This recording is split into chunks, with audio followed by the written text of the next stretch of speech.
Les entretiens des patriotes, bonjour à tous. Rugby, pourquoi la France a-t-elle perdu ce match de quart de finale? Avant de répondre à cette question et traiter de nombreux sujets d'actualité, je voulais remercier, vous le savez, tous ceux qui me permettent de me consacrer essentiellement à ce travail de réinformation en me finançant à l'aide de ces merci rémunérateurs. Et aujourd'hui sont à l'honneur Jean Merle, VTT Pollux et Michel Nalamène, des fidèles parmi les fidèles. Merci à eux du fond du cœur et merci à tous, tous ceux qui en effet m'écrivent de gentils messages, lèvent le pouce et diffusent sur d'autres réseaux sociaux. La réinformation est un combat, c'est un combat de tous. Évidemment, nous avons le cœur gros parce que la défaite est là. La France a perdu contre l'Afrique du Sud 28-29. Un tout petit point. Et la question que l'on peut se poser, pourquoi a-t-on perdu ce quart de finale? Je dois vous le dire, je n'étais pas très serein depuis le début de la Coupe du Monde et je vais vous expliquer pourquoi. Et pourtant, il y a quelques mois, nous étions très nombreux à penser que la France pouvait aller au bout du chemin, monter sur ce toit du monde et la soulever, cette fameuse coupe. Que d'atouts dans notre jeu. Fabien Galtier, qui était certainement un des meilleurs entraîneurs du monde. Il faut se rappeler dans quel état il a pris cette équipe de France. Elle n'arrivait plus à aligner 2 victoires consécutives. Il a redonné un mental à cette équipe, le goût de la gagne. Il a su choisir des joueurs au bon poste et la France a commencé à enchaîner les victoires. La France, de nouveau, a fait peur à ses adversaires. Mais voilà, catastrophe sur catastrophe, les planètes ne se sont pas alignées. Il faut aussi rappeler que pour être champion du monde, il faut avoir une paire de demi de classe mondiale. Et nous les avions. Antoine Dupont, Romain Ntamak. Mais voilà, première catastrophe, nous perdons notre petit Mozart, Coupe du Monde 2023, Romain Ntamak, 15 de France, forfait pour le mondial. Jalibert, qui l'a remplacé, est un très bon joueur, mais il n'est pas au niveau de Romain Ntamak. Cela s'est vu hier soir où il a été un petit peu transparent. Il a raté son match. Quant à Antoine Dupont, qui est un pur talent, qui est un petit génie du rugby, qui est capable de traverser les lignes adverses, eh bien, hier, il n'était pas à son meilleur niveau. Il a refusé le contact. On sait pourquoi. Il a été blessé contre la Namibie. Et on va revenir sur cette blessure contre la Namibie. Je ne vais pas aller dans la théorie du complot, mais Johan Desel est un Namibien, c'est très proche de l'Afrique du Sud, la Namibie. Et puis Johan Desel a joué pendant des années pour l'Afrique du Sud. Lorsqu'on donne un tel coup de tête en avant, j'ai repassé 5 fois les images, on a l'impression que ce n'était pas forcément un accident. Certaines mauvaises langues pourraient dire que ce joueur en fin de carrière aurait pu être aidé par une certaine fédération qui est en bas de l'Afrique. Allez, on va éviter les théories du complot, mais quand même, lorsqu'on connaît un petit peu l'histoire du rugby, ce n'est pas la première fois qu'un joueur se fait agresser de cette façon-là pour faire déjouer une équipe. J'ai même envie de dire que c'est très fréquent dans le milieu britannique. Un petit souvenir personnel, j'étais en 1991 au Parc des Princes avec mon club de rugby, l'OP17, pour assister à ce match France-Angleterre du mondial 1991. Et la France avait perdu alors qu'elle dominait largement à l'époque le tournoi des 5 nations et l'Angleterre. Pour quelle raison avons-nous perdu? Eh bien, l'Angleterre a une stratégie. Faire craquer les Bleus. Serge Blanco est agressé, les coups bas sont de sortie, mais l'impunité semble être la règle. Les Français perdent leur nerf, d'autant que les Anglais, grâce à un essai d'Underwood, font la course en tête, 6-10 à la mi-temps. Les Bleus ont beau sembler supérieurs, ils déjouent, multiplient les maladresses et ne vont nulle part sinon dans le mur. Sentence définitive d'un journaliste anglais. Tony Roche, exhumé par un confrère, Florent Chaumy, ce n'est pas l'Angleterre. Avec son pauvre jeu qui a gagné, mais la France qui a perdu la tête et laissé glisser de ses mains une victoire. Pour dire les choses de manière moins diplomatique, Serge Blanco a pris une rouée de coups de poing, et notamment sur la tête. Il était littéralement KO. Vous imaginez que ses coéquipiers ont voulu un petit peu se venger et ils sont tombés dans le piège anglais. Quant à l'arbitre, aveugle comme d'habitude. Et puis je voudrais revenir sur une autre Coupe du Monde, tout à fait scandaleuse sur le plan sportif. Peut-être que c'était un bel hommage à Nelson Mandela, mais sur le plan sportif, comme je viens de vous dire, un authentique Scandale. En 1995, il fallait que les Springboks soient champions du monde. Oui, parce que Nelson Mandela était président. Et quand il fait donc ces Sud-Africains, ils n'ont pas hésité à empoisonner les All Blacks en finale. J'étais à l'hôtel des All Blacks, je peux vous confirmer qu'ils étaient malades pendant 48 heures, 2 jours avant la finale, et qu'ils ont abordé cette finale très diminuée. J'ai vu Jonah Lomu, la star Jonah Lomu, et d'autres se vider, vomir à plusieurs reprises. Ils ont perdu beaucoup de force. Après, je ne peux parler des rumeurs. La presse néo-zélandaise a depuis publié des aveux des Sud-Africains reconnaissant qu'on leur avait ordonné d'empoisonner le jus d'orange des Blacks. Mais on peut s'interroger, oui, car ils étaient tous malades. Et oui, le meilleur moyen, c'est de faire en sorte que les Blacks laissent derrière eux des lignes jaunes. Une image résume tout ce match. Nous sommes dans les 10 dernières minutes et l'arrière d'Afrique du Sud, François Pinard, tape systématiquement en touche parce que les All Blacks ne sont plus capables de courir. Il ne faudrait pas, en effet, qu'il y ait trop de jeux parce qu'on s'apercevrait qu'il y a quand même une petite tricherie. Et l'équipe de France, me direz-vous? Eh bien, l'équipe de France était certainement le meilleur adversaire des All Blacks. Elle avait gagné lors de sa tournée 94, si je me rappelle bien, les Blacks chez eux. Et elle avait été aussi triomphante en Afrique du Sud. En demi-finale, elle a perdu le match contre l'Afrique du Sud. On a su plus tard que l'arbitre avait reçu pas mal de cadeaux de la Fédération d'Afrique du Sud et notamment une montre en or. Quand on revoit le match, c'est une honte d'arbitrage. L'arbitre siffle systématiquement contre la France et refuse un essai valable. Voilà cette Coupe du Monde de 1995. Mais ce qui est très triste, c'est que les joueurs d'Afrique du Sud ont été dopés pour la gagner. Et il y a comme une malédiction aujourd'hui pour ces joueurs. La malédiction des Springboks 1995. Cette crise cardiaque met une nouvelle fois en avant la malédiction qui frappe les Springboks, champions du monde en 1995, lors de la compétition organisée sur leur sol, battant en finale, comme je vous l'ai dit, les All Blacks de Jonah Lomu. En effet, 4 Springboks vainqueurs de la compétition sont déjà morts. Le numéro 9, V2V comme on l'appelait, Jos van der Westhuizen, est décédé à 47 ans des suites de la maladie de Charcot. Il y a un reportage à ce sujet qui est particulièrement poignant parce qu'il se sent mourir et qu'il a des enfants, une famille. Les ailiers Chester Williams et James Small ont succombé à une crise cardiaque alors que le 3e ligne, Ruben Kruger, est mort d'une tumeur au cerveau. Certains ont laissé planer l'ombre du dopage. Tout le monde sait aujourd'hui qu'il y a eu dopage et notamment de la créatine sous intraveineuse et puis d'autres choses qui ont conduit à toutes ces morts. Ils sont dans un état lamentable, les survivants de l'épopée de 1995. Malgré tout, il reste la légende qui a été filmée par Clint Eastwood, Matt Damon, Morgan Freeman, mais là, c'est Hollywood, c'est du cinéma, ce n'est pas la réalité. Il faut savoir qu'il y a une jurisprudence depuis 1995. Quand les équipes de France et d'autres partent à l'étranger, ils ont leur cantine scellée, au cas pour éviter évidemment les petits produits dans le jus d'orange. Et comme je vous l'ai indiqué, il y a un problème d'arbitrage des Britanniques vis-à-vis de l'équipe de France. Ils sont désespérément aveugles, et notamment sur cette action étrange cécité et de l'arbitre et de l'assistance vidéo. Et oui, ce genre de match se joue sur des détails. Avec cette transformation à retirer à plus de points, la France est qualifiée. Et non, avec ces images, cette défaite ne relève pas de la glorieuse incertitude du sport. Cette action fait très mal. Comme on le supposait, Kolb est parti avant sur la transformation de Ramos. Oui, il est parti même très avant. À ce niveau de la compétition, c'est tout à fait stupéfiant. On a des caméras, on a toute une série de choses et personne n'a rien vu à part les téléspectateurs. La France est souvent lésée par l'arbitrage anglo-saxon. C'est même une tradition au rugby.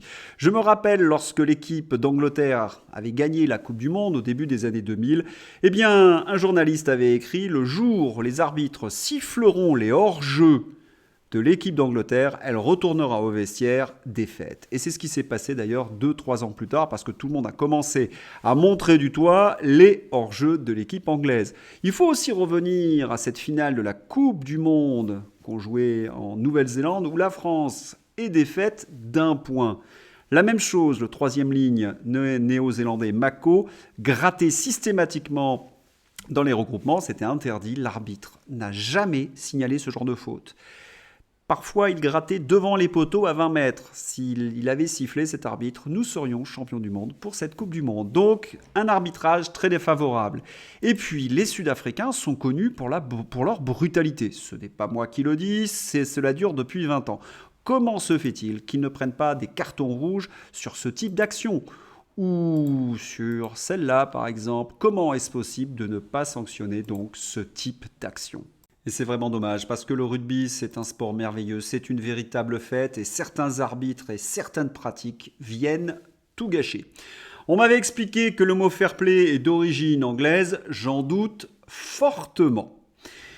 Si on résume, la France n'avait pas les planètes alignées, donc elle a perdu, en tout cas sur blessure, ses deux meneurs de jeu, que ce soit Ntamak ou Dupont, qui n'est pas revenu à son meilleur niveau pour ce quart de finale. Le tirage au sort même, le fait de rencontrer les champions du monde en quart de finale, ce fut une malchance, un arbitrage qui n'était pas très en faveur.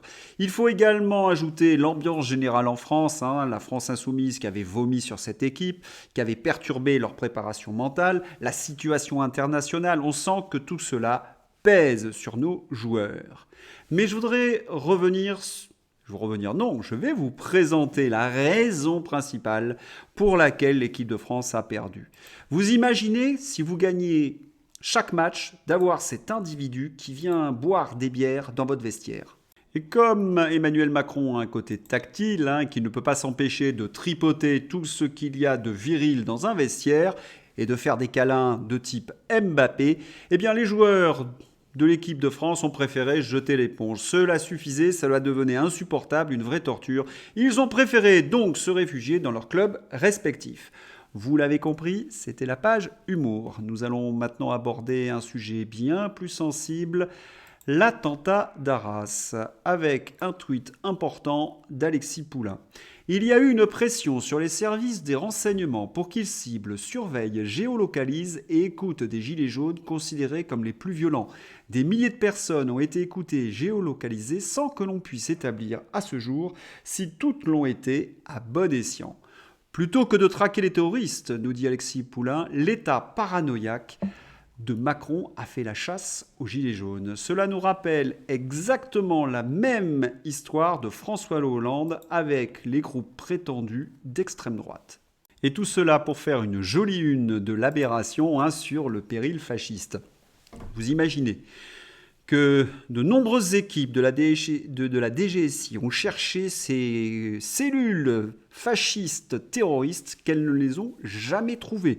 Pendant ce temps-là, prospéraient évidemment de vraies cellules terroristes. Cela avait été dénoncé d'ailleurs par un préfet de la lutte antiterroriste. Oui, instrumentalisation de nos services à des fins purement personnelles pour travailler à la réélection. C'est ce qu'a fait évidemment Emmanuel Macron. Une honte totale. Pendant ce temps-là, nos journalistes se font agresser sur le territoire français. Je me suis dit, je suis une femme, ils n'oseront pas m'attaquer parce qu'elle est journaliste. En plein reportage sur l'attentat d'Arras et sur la radicalisation islamiste en France, une journaliste de Mediaset a été agressée à la sortie d'une mosquée aujourd'hui à 17h30. C'est-à-dire hier à 17h30.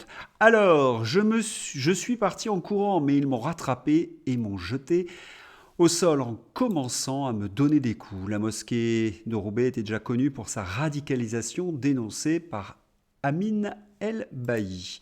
Quelles sont les réactions des pouvoirs publics ? Pour l'instant, je n'ai aucune nouvelle de Darmanin ou d'Elisabeth Borne. Tiens, puisque je parle d'Elisabeth Borne, elle a encore une fois dépassé le mur du son. Après nous avoir dit qu'il fallait rester digne et debout, les petites fleurs, les hommages, c'est-à-dire le réchauffer de tous les autres attentats, elle a osé prononcer ce discours. Elisabeth Borne, sur l'assaillant d'Arras, il n'y avait pas de signe avant-coureur de passage à l'acte, malgré la surveillance rapprochée. Résumons, il vit dans une famille radicalisée. Ses demandes d'asile sont rejetées. Son père est expulsé car radicalisé. Ses frères ont été condamnés pour apologie du terrorisme ou pour participation à un projet terroriste. La communauté éducative de l'établissement avait signalé sa radicalisation. Il était fiché S, c'est-à-dire au plus haut degré. Et la liste n'est même pas exhaustive. Effectivement, aucun signe avant-coureur de passage à l'acte. Oui, Elisabeth Borne, vous êtes une clown. Ce n'est plus un gouvernement, c'est le cirque Zavata. Pensez à Gérald Darmanin. Darmanin va reprendre les discussions avec la Russie pour organiser l'expulsion des fichiers S. Vous lisez bien. Et comme l'écrit Georges Kuzmanovic, j'ai cru un fake. Et puis non. Donc sérieusement, on a un gouvernement qui, après avoir déclaré vouloir mettre la Russie à genoux, et qui se retrouve en état de presque co-belligérance dans la guerre en Ukraine, se propose d'appeler le Kremlin pour leur renvoyer des islamistes. Si ce n'est pas un signe de défaite absolue, je ne sais pas ce que c'est. Mais est-ce que l'on peut croire malgré tout Gérald Darmanin? Est-ce que ce n'est pas encore un numéro de cirque? Eh bien, à en croire Pierre Gentillet, si. Pour la énième fois, ce traité de la CEDH joue encore contre nos intérêts vitaux. Si nous voulons agir, il est plus que temps d'en sortir ou de dénoncer les articles les plus bloquants en matière migratoire, notamment les articles 6 et 8. La France condamnée par la CEDH pour la reprise des expulsions de Tchétchènes, fichiers S vers la Russie. J'assume, affirme Gérald Darmanin dans son numéro de clown que dénonce Florian Philippot. Darmanin vient de commettre un gros mensonge. Attention aux gogos et aux mal informés qui vont le croire. Explication, il a déclaré qu'il voulait expulser tous les étrangers fichiers S. Il vient ce soir en conf de presse d'être interrogé sur le fait que la CEDH condamnait la France quand elle a expulsé notamment des Tchétchènes. Elle n'a pas le droit de le faire, dit la CEDH. Réponse de Darmanin, j'assume. Vous allez voir ce que vous allez voir, je le ferai quand même. Là, les gens peuvent se dire « Oh, il est courageux, il va désobéir ». Sauf qu'il n'en saura rien. La CEDH étant une cour supranationale, les juges administratifs français appliquent en amont sa jurisprudence. Ainsi, dès qu'un Tchétchène, notamment, fera un recours devant un tribunal administratif contre son expulsion, il gagnera et il restera en France. Aucun j'assume ministériel n'y fera rien. Darmanin le sait bien. Il ment encore une fois sciemment. La seule vraie solution opérationnelle pour les expulser, vous la connaissez, quitter la CEDH et Schengen et bien évidemment l'Union européenne, Frexit obligatoire. Et oui, dans l'Union européenne, nous n'avons plus que des clowns, nous n'avons plus qu'une mauvaise comédie avec de très mauvais comédiens. Gérald Darmanin, il y a 4000 étrangers délinquants que je ne peux pas expulser du territoire national parce que la loi empêche de les expulser. Nicolas Dupont-Aignan, quand il s'agit de confiner les Français, d'enlever des libertés aux non-vaccinés ou d'imposer l'austérité par le 49.3, le gouvernement trouve pourtant bien les ressources. Quand il s'agit de l'intérêt des Français, de leur sécurité, ils deviennent des commentateurs impuissants et se réfugient dans les jupes de l'Union européenne en expliquant « ce n'est pas possible, vous protéger, ce n'est pas leur priorité ». Nous l'avons compris. Nous allons maintenant passer au Moyen-Orient, la page internationale, et il y a bien des choses qui ont évolué, heureusement. Hier, nous étions dans ce type de décision. La gauche américaine propose d'accueillir 1 million de réfugiés de Gaza. Imaginez le risque d'accueillir 1 million de Palestiniens en colère en Europe ou aux USA. Qui plus est, cela signifie déporter 1 million de personnes. Mais c'est n'importe quoi. Et c'est le New York Post, évidemment, qui nous propose cette solution délirante. Cette proposition fait à peu près l'unanimité contre elle. Les Américains sont contre, les Européens sont contre, les Jordaniens sont contre, les Égyptiens.